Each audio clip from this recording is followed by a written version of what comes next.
The day is February 24th, 2022. At just past 5 a.m. Eastern European Standard Time, Vladimir Putin announces a special military operation to liberate the Russian people, effectively declaring war on Ukraine. Hello, and welcome back to Timeline. We are your hosts, Travis, Nate, and Ali. Today we will cover the history behind the now almost 3-year invasion of Ukraine. After the following announcement, Putin explained how this operation was to protect the people of the Russian-controlled breakaway republics, the Donetsk People's Republic and the Luhansk People's Republic. Russia was under threat, claiming the Ukrainian government officials were neo-Nazis under Western control, that Ukraine was developing nuclear weapons, and that NATO was building up its forces and military infrastructure in Ukraine. Putin stated that Russia sought the demilitarization and denazification of Ukraine, while also claiming that he had no such plans of occupying them. Within just minutes of his speech, and with 8 years of planning, the invasion began. Now going back to how this all began, the year is 1991 and the USSR has just dissolved, leading to the creation of several new Eastern European independent states. The two most important for this conflict being the Russian Federation and Ukraine, who began with cordial relations, which were then marred by several early conflicts and disagreements spurred by Russian aggression and revanchism. Ukraine and Russia would promise to settle the ongoing disputes with the 1994 Nuclear Non-Proliferation Treaty and the Budapest Memorandum. The treaties promised Ukrainian territory integrity and the former USSR's nuclear warheads to Russia. The Chechenian Wars of 1994 to 96, a Russian embarrassment and a major defeat, were then followed by a second war from 1999 to 2009, which were a Russian victory. The 2000 election of Vladimir Putin to the Russian presidency would set Russia on the path to seek their international interests and to restore Russia's power on the global stage. Russia would seize Abkhazia and South Ossetia from Georgia in 2008, after which they would turn their eyes towards the European plain.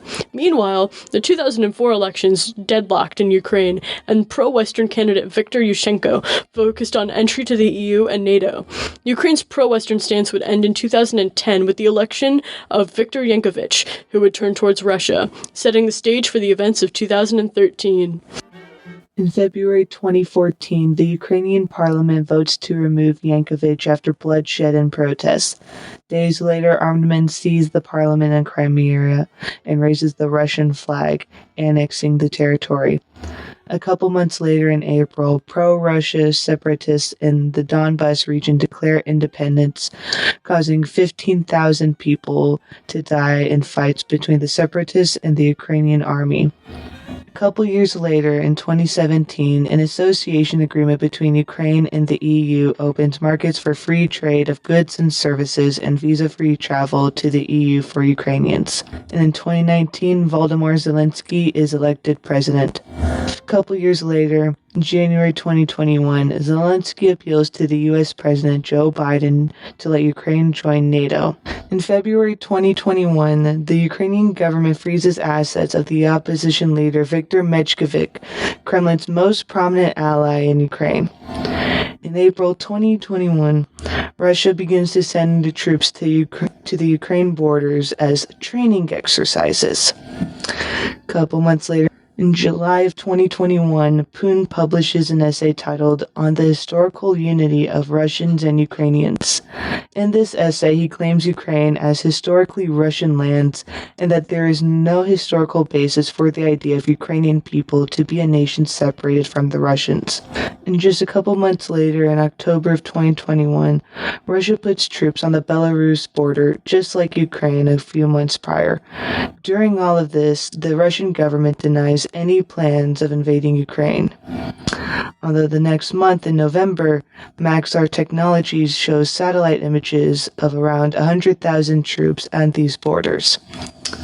December 17th, 2021, Russia has demands that include NATO pulling troops and weapons from Eastern Europe and barring Ukraine from joining. Most demands were ruled out by NATO, but they were willing to discuss with them.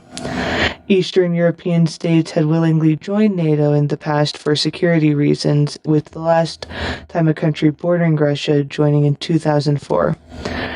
Ukraine had not yet applied at the time, being as some members were wary of it joining, although banning Ukraine goes against the open door policy and other treaties Russia had agreed to.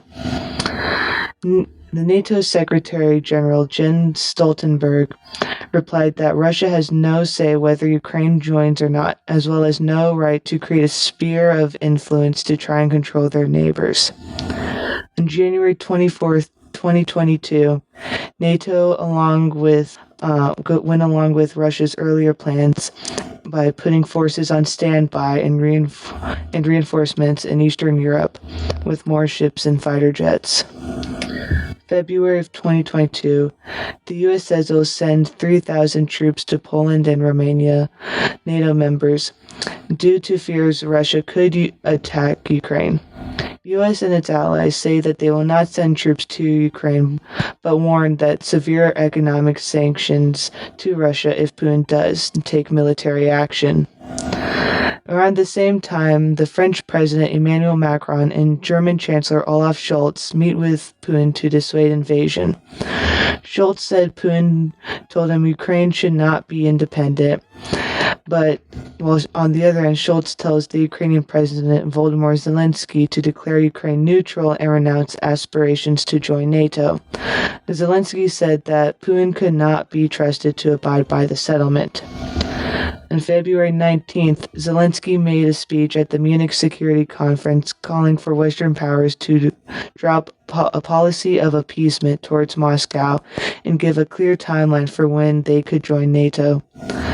February 21st, Putin says Ukraine is an integral part of Russian history and has a puppet regime managed by foreign powers. Putin orders peacekeepers into the two breakaway nations in eastern Ukraine after recognizing them as independent.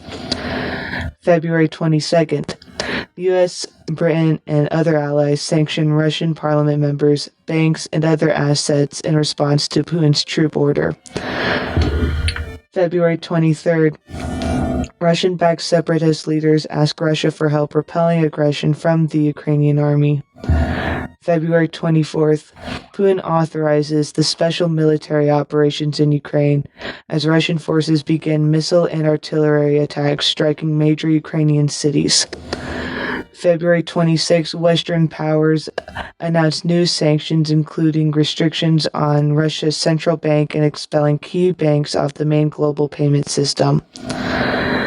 And as Taras Kuzio and Vladimir Sokor, political analysts, said, when Russia made its decision to invade Ukraine, that country was more remote than ever, not only from NATO membership, but from any track that might lead to membership.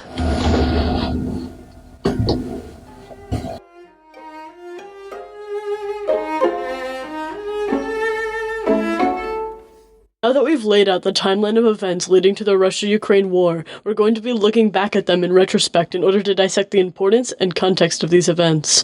Moving over to my fellow hosts, let's talk more about the collapse of the USSR in 1991. So, obviously, the year's 1991, towards the end of the year, prior up to the leading collapse of the Soviet Union and the many breakaway states, that obviously includes Ukraine and the Russian Federation. Prior to this, several countries had been gaining their independence after the collapse of the Warsaw Pact and the Soviet satellite states in Eastern Europe. Primarily, Poland, Romania, Czechoslovakia, Bulgaria, Hungary, and obviously the unification of the two Germanys into one state. The Soviet Union was in dire straits, its debt was increasing after many failed wars, and the fact is the people yearned for democracy. Famously, Boris Yeltsin's trip abroad to the United States shows the abundance that capitalism gives, while the Soviet Union has massive breadlines. People are starving, they want food, and also due to the prior policies of Gorbachev with Perestroika and Glasnost, opening up the Soviet Union and allowing liberalization would only lead to further turmoil. And it really began in 1990 when Lithuania starting to break free following the Baltic states, as these were integral parts of the SSRs within the USSR. This only further weakened the cause of the whole Soviet Union and obviously the breakage of the state. And of course, by 1991, the Union shattered. And famously, by the last time, the Soviet Union's red banner would fly above Moscow, and with it would go down. The Federation stood. And that leads us up to this point. So there's a little run up. Yeah, I don't know. I just think it's pretty interesting how some of these nations had already left the USSR before the dissolution because they were leaving during like 1990 before the eventual fall in 91, like Bulgaria and others. Mm-hmm. Well, to give some personal commentary, I think that it's honestly pretty interesting how some of the nations had left the USSR before the actual disillusionment occurred. Mm-hmm. Such as Bulgaria and a few others. Yes, it is. At this time, obviously, like, it starts much prior to this. You can think of the 56 revolution in Hungary and the riots of 49 and to 51 in East Germany, they're the coffee riots. Regarding this, the Soviet grip on this is pretty much loosened entirely thanks to Gorbachev's opening policy since he became leader of the Soviet Union. Because of this, obviously, you have very famous revolutions, probably the most famous being the Velvet Revolution, which occurs around this time against the Soviet-backed communist government in Czechoslovakia, which obviously, as I think most of us know, the nation doesn't exist anymore. It was a very peaceful transition in which unfortunately broke the country in two to the Czech Republic, or Czechia as we know today, and Slovakia. Another very, very famous example, I think, is Romania.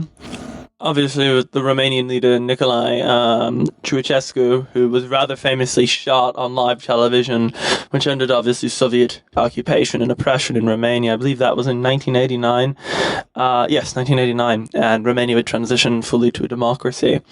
Other countries would follow, although most famously Lithuania and Latvia were the final nails in the coffin. Violent protests happened and the Soviet Union put them down as they were eternal SSRs, aka countries that went independent but part of it as its own nation. They broke free by 1990-91. The Baltic states break away for freedom, and this completely shatters the Union as other nationalities and cities do the same. Ukraine, Belarus is one of the last. Obviously, we transition into this period with the Commonwealth of Independent States, so that's a very short-lived experiment. And it's a very fascinating piece because of that. It's a sort of massive unraveling of an empire, of like a global power. It'd be like if the United States had something similar, and yet it's only the USSR, and it's so rapid. It's only a few months. You have like the August Revolution.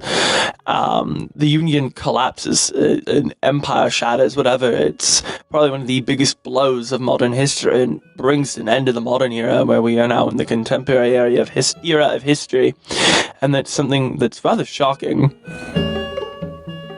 I think something that I find odd about this time period and with the USSR, especially when it's under Gorbachev, is that it's more of a democracy because of the multi-party system with elections, and it's really not like the first thing you would think of when you hear, oh, the USSR. You think more like communism, dictatorship, and just the switch to being democracy and to how the Russian Federation is today. Mm-hmm. Most certainly. Obviously, this is a time of great change. Again, with that whole knowledge of perestroika and glasnost, meaning transparency and openness in Russian. It's a policy of like we need to open up and liberalize, and this was extremely unpopular. And although we think this is a time when the USSR is like, oh, it's becoming a democracy, it's still a facade. Gorbachev still holds a lot of power within the Central Committee, and he still is a dictator. Obviously, rather famously, when Lithuania and Latvia trying to break free,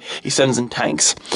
He still suppresses it. He's still willingly doing this to keep the Union. Something important is Gorbachev knows the USSR is a sinking ship. He's not trying to hold on to power and trying to maintain the Union by doing more of a Stalin or Brezhnev or Khrushchev, where he's trying to maintain absolute authority and saying we need to keep the Union together. Gorbachev knows the USSR is going to collapse. It cannot withstand the pressure from inside itself of people like Boris Yeltsin, who's attempting a literal coup d'etat, rather famously. It's something to be more admirable of. He knows it's going down, it's a sinking ship, and he decides the best way to prevent this is at least allowing some sort of democracy, at least controlled, to eventually transition into full democracy. And it's a rather famous bit. I mean, this is a lot of open market reform within the Soviet Union, mostly, where we're starting to see capitalism. I think rather famously, everyone remembers that Pizza Hut commercial of Gorbachev, where they go, "Hail to Gorbachev," or McDonald's, and the the first time it opened, there was a line like that was city blocks in Moscow. And it's something very important to remember is this is a time of great change. And it's radical. Yes, it's the beginnings of democracy, but it's still not democratic. It's still very much authoritarian. So kind of like how Putin is kind of infamously a definitely fairly elected official in Russia, and he did not scam any election polls whatsoever, right? Yeah, obviously, regarding to that, Russia has this moment. I mean, we can talk about why Putin even came into office. I guess we should probably touch on that first. 1996, there's a province in the Caucasus, which is like that little bit. That's where Georgia is. If you look on the map, it's like above Iran. It's like above the Middle East. There's a Muslim area. It's predominantly Muslim and Christian, Orthodox Christian, or another variant of Christianity. I forget what it is.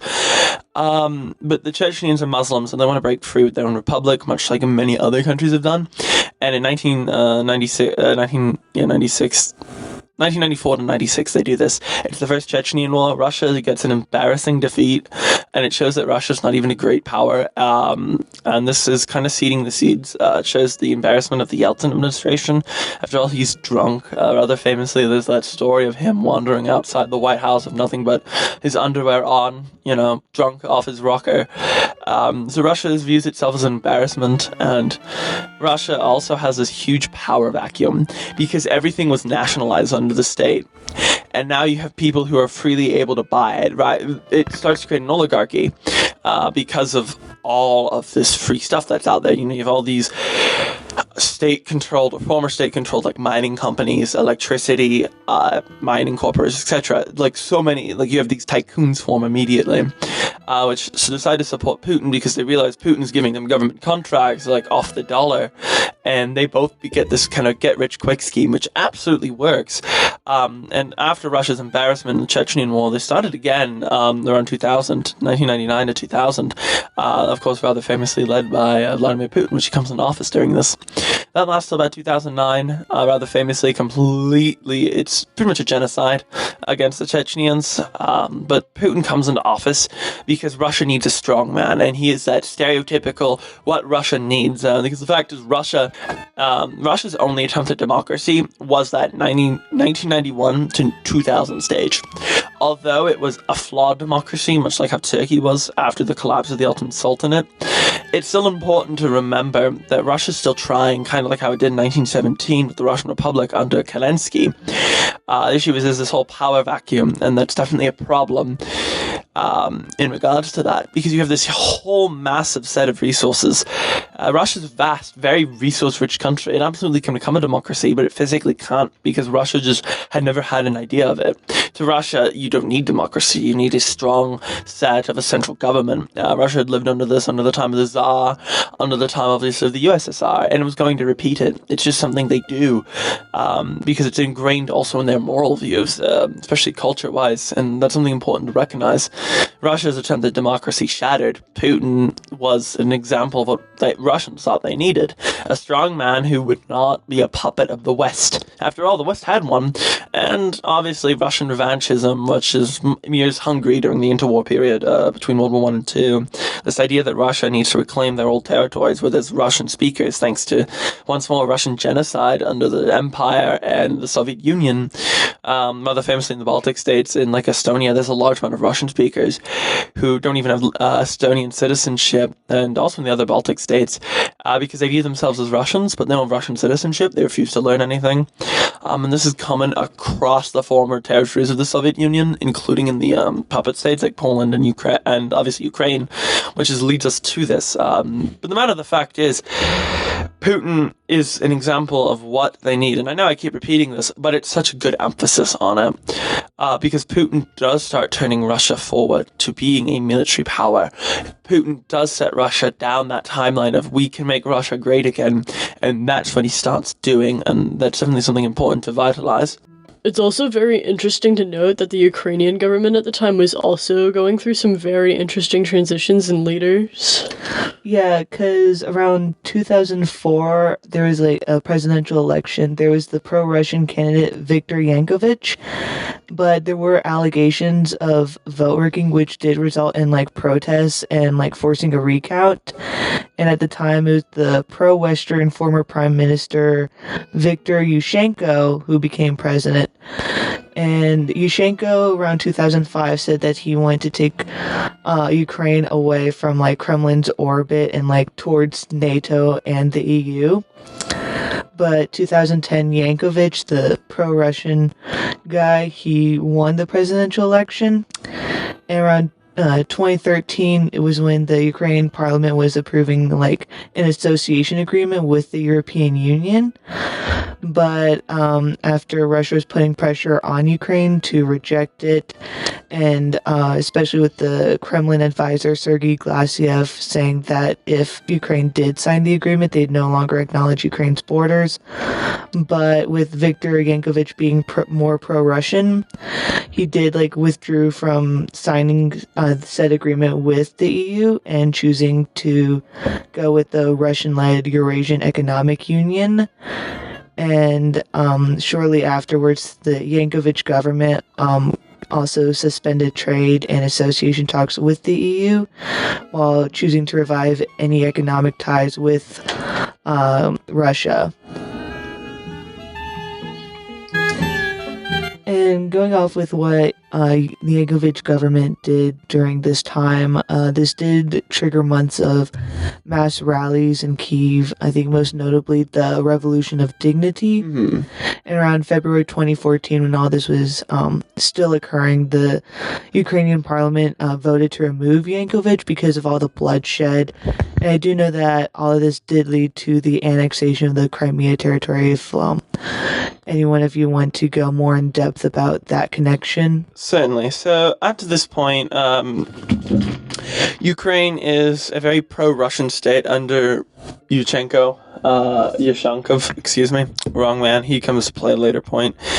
Very famously, the Euromaidan protests focus, this is prior to the Revolution of Dignity, are focusing on the fact that Ukrainian people and a lot of the government realizes Ukraine's becoming a very much Russian satellite state, kind of like how Belarus is under Lushenko, which is very similar sounding name. So I'll probably get those confused. My apologies. Anyway, the big thing is with the Revolution of Dignity is that this occurs in like under 5 days. This is from February 18th to the 22nd, although technically the 23rd. But prior to this, we have the Revolution of cut that. The whole thing about the Euromaidan protests, which pretty much outlined that Ukraine does not want to be a Russian puppet, in the Russian sphere of influence, a part of the whole BRICS, etc., etc. They want to be their own sovereign state. They want to join the EU. They eventually want to look towards NATO. And what happens is the Euromaidan protests start like massively across the country up to this event towards the end of 2013 to the beginning of 2014, up to February. And on February 18th, rather famously, there is a massive demonstration in Kyiv, whatever you want to call it, where it becomes violent. The government sends in pretty much police and military police to crack down on the dissidents, and it only further inflames the conflict. And over the next few days, protests just sprawl up across the country again to such a degree. Yankovich, the pro-Russian candidate and also president, flees Ukraine and is famously removed, as you said. He flees to Russia, where he still resides.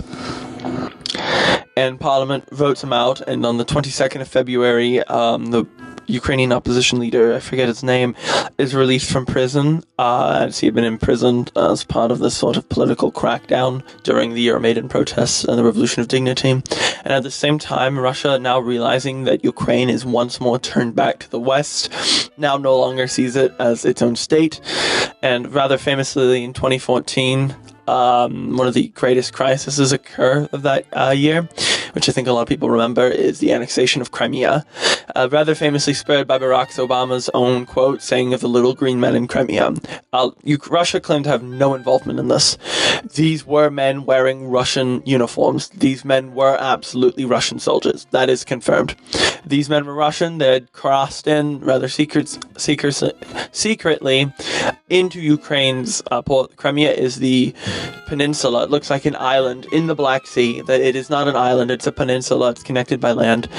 And one of Ukraine's most important shipping ports, because a lot of it was built up there, which obviously Russia seizes because Russia needs warm water ports. That's a core part of a lot of its foreign power and influence, and one of its big interests. It's why they had a port in Syria for so long until very recently. We'll get to that in a later episode. Anyway, Russia pretty much cracks down, and after this point, Russia begins to influence Ukraine in much different ways. When you look at like the Donetsk People's Republic, which immediately also revolts at this time, and they have an insurgency there, which they're still fighting to this day. Same with the Luhansk People's Republic. Both of these are Russian-backed breakaway republics.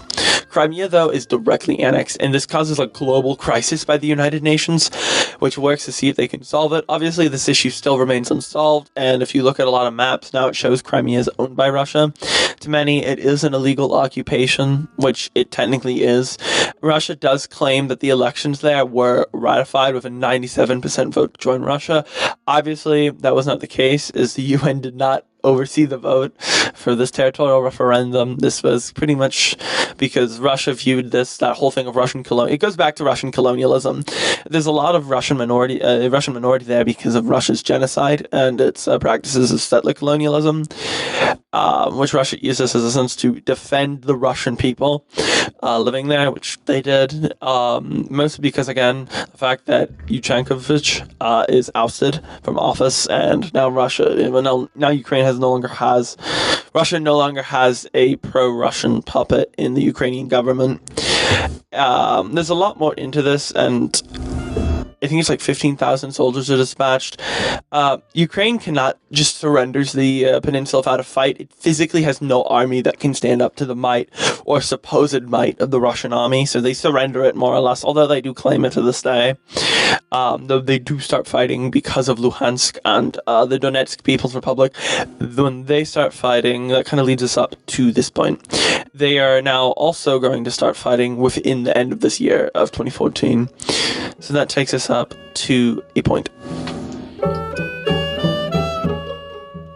So during this conversation, I remember Ukraine has been wanting to join NATO, most notably since 2014. And I think what I'm trying to get at is why have they not become a member yet, and why does it look like they will not be joining in the near future? I mean, I think the whole thing with Ukraine and NATO's relations are that it's been a long time building where Ukraine and NATO have had pretty friendly relations since about like 1991 to the present day. They had good relations starting off, and those relations just got stronger and stronger throughout the 90s and the early 2000s. I think one big setback to Ukraine joining back then, as opposed to them trying to join now and from 2014 onwards, was that during 2010, when Viktor Yanukovych was president, Ukraine's parliament actually voted to reaffirm their neutral standing in NATO instead of actually going ahead with joining, and they just completely abandoned that at the time. Now, 4 years later, they would take that back after Russia attacked them, and they would go, hey, can we join? But another thing was at the time that Ukraine's public population actually wasn't fully in on joining NATO at the time. From some polls you can find in a few places, they were a bit iffy on it. They kind of just kept trying to join NATO though. In 2018, Ukraine actually enshrined the goal of joining NATO into their constitution, which is before the war actually even fully broke out. In June 2021, they held the Brussels summit, and NATO restated an early agreement that Ukraine could eventually join NATO, which they stated all the way back in 2008, before in 2010 Ukraine went back on trying to join. In late 2021 though, Russia's foreign ministry actually made threats while the military was building on Ukraine's border that Ukraine would be forbidden to join NATO, and that was a big no-no. NATO's Secretary General then stated that Russia has no right to control its neighbors like Ukraine, and the decisions of NATO members to let new states in like Ukraine. Then, in February 2022, Russia invaded Ukraine. the whole invasion sparked further attempts by the Ukrainian government to join NATO because they really wanted to be more associated with Western nations than with Russia, and they've been at conflict with Russia, as we've established throughout this entire episode so far, for years before this, and they just have not been able to become a NATO state. And I think the entire war has definitely set Ukraine back a while on ever getting that goal, because a lot of the NATO states, they have to agree on letting someone new in, and they also have to agree on getting involved if Ukraine does join with the war. And it's just a delicate balancing act of foreign relations between the NATO member states, Russia, and Ukraine in the middle. Because if NATO lets Ukraine in, they're immediately involved in this conflict too. And Russia has already stated that they do not like Ukraine joining NATO. They don't like the prospect of it. And it might just make things with the war worse if they do let Ukraine in, but Ukraine could also use the support. So we're just left at a complete standstill for now. And they're kind of just stuck. Yeah, so I'm looking at a couple articles right now, and these are like pretty recent, like a couple months ago, even like to just January, like 1 month ago. And it's talking about how like there isn't really anything going on. It's kind of sort of been radio silence about whether or not Ukraine will join NATO. And it really does remind me to a quote that was said earlier. I think way at the beginning. Is about like, I apologize if I butcher their names, Taras Kuzio and Valdemar Sokor, the political analysts, when they said when Russia made its decision to invade Ukraine, that country was more remote than ever, not only from NATO membership, but from any track that might lead to membership. And I think today we're really seeing what they said is like really true, because like they've been wanting membership and they're just not getting it right now. Yeah, definitely. It for sure set Ukraine back from ever getting that NATO membership that they've been seeking, and it's just kind of been sitting at a standstill due to the war. And I think that concludes our first ever episode of Timeline. Thank you for listening to us today, and make sure to tune into our episode next week.